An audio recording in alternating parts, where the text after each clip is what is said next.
In 1540, a German hotel room became the site of a discovery that defied standard investigation.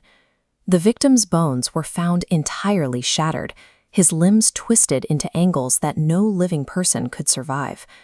When authorities attempted to examine the body, they encountered a terrifying anomaly. Every time they rolled the corpse onto its back, it would physically flip itself face down again. The movement suggested that something beneath the floorboards was actively pulling the man's face toward the dirt. This was the end of Johann Georg Faust, the final, brutal collection of a debt he had spent 30 years accruing.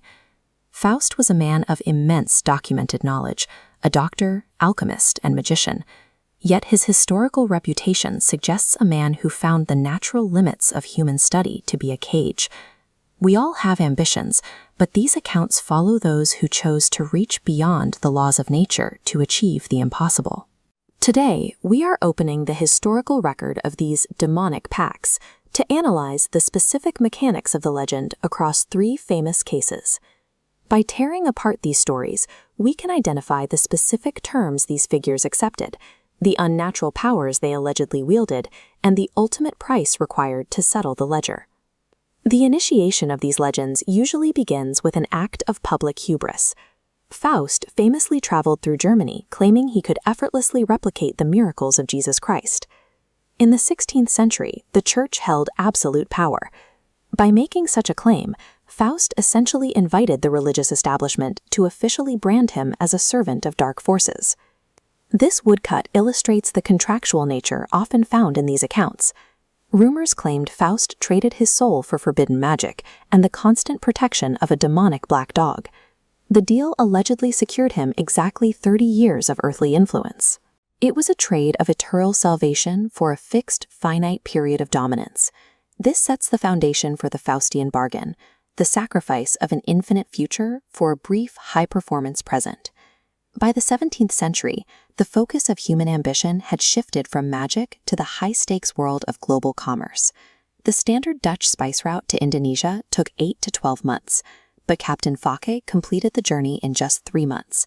Even 2 centuries later, the most advanced ships still took 4 months. Fake's crew claimed his speed was bought through a 7-year contract for perfect winds, overseen by a black dog that never left his deck. In these maritime accounts, the pact operates by bending the physical constraints of navigation, granting the captain a level of performance that history struggled to explain. Some accounts suggest the deal can be struck before birth.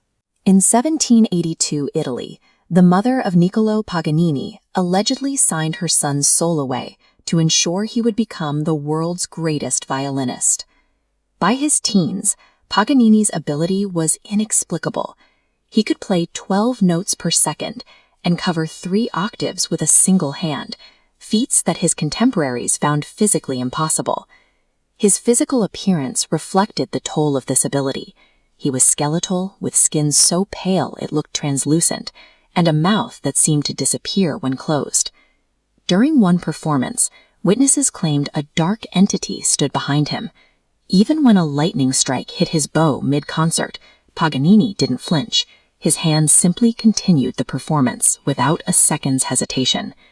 In cases like Paganini's, the performer appears less like a musician and more like a hollowed-out vessel, acting as a physical conduit for a talent that isn't entirely human. The consistent theme across these centuries of storytelling is that the terms of the deal are absolute.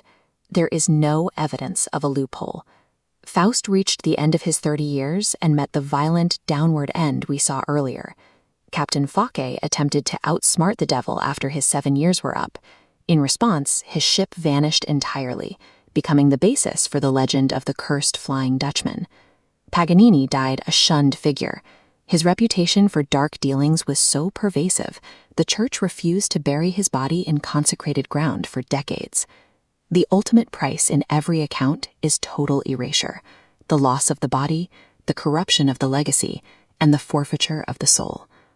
When we look at these accounts together, a pattern of human psychology emerges. When a person's talent or success reaches a level we cannot comprehend, we tend to look for answers in the supernatural. These stories serve as a collective comfort mechanism, a way to assure ourselves that those who take impossible shortcuts will eventually be forced to pay the bill.